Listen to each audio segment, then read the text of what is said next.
Long-term changes in temperature and weather patterns are referred to as climate change. These movements could be due to natural causes such as oscillations in the solar cycle. However, human activities have been the primary cause of climate change since the 1800s, owing to the combustion of fossil fuels such as coal, oil, and gas. Fossil fuel combustion produces greenhouse gas emissions, which act as a blanket around the Earth, trapping the sun's heat and boosting temperatures.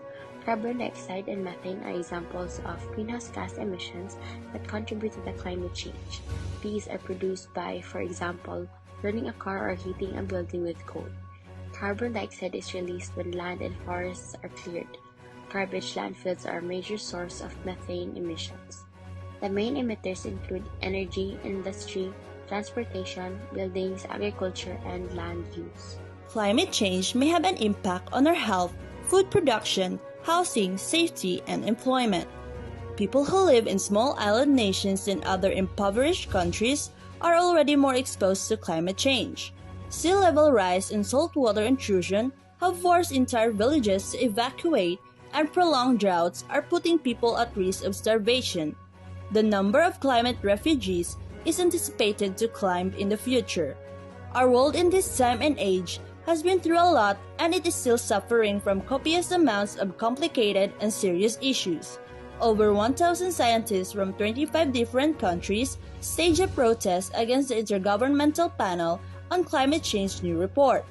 The report warned that rapid and deep cuts in greenhouse gas emissions are necessary by 2025 to avoid further climate effects. Our health and the health of our communities benefit from active transportation. It also helps us save money on healthcare. The more individuals who walk and bike, the lower those expenditures will be, as obesity, heart disease, and type 2 diabetes become less prevalent. As servant youth leaders, the most basic thing we can do to address this environmental issue is to urge everyone to ride bikes or walk instead of driving, due to the fact that vehicles are one of the primary contributors to climate change, due to the smoke they emit. This allows you and the planet we all love to return to their original state. Cycling and walking reduce the number of cars on the road, making our streets safer. Did you know that gas-powered vehicles account for 98.5% of all collisions on regional roads? Additionally, streets where people walk and bike have more people on them at all times have been demonstrated to minimize local crime.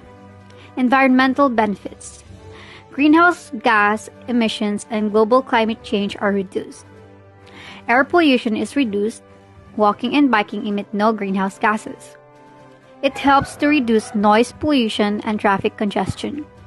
It eliminates the need for additional parking lots and roads. It prevents the development of precious green areas. Minimizes your ecological footprint.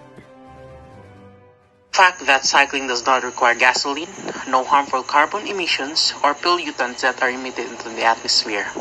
It is a simple solution. It is one of the simplest methods to reduce your environmental impact, and that is to ride your bike a couple times a week instead of driving. Switching from a car to a bicycle avoids 150 grams of carbon dioxide per kilometer. E-cargo bikes lower carbon emissions by 90% when compared to diesel vans, and even just one day a week of cycling in cities may reduce your carbon footprint by half a ton of CO2 over a year. Switching more of our shorter travels to cycling helps to protect biodiversity. This is our last chance. Let's help one another to make this place be better once again.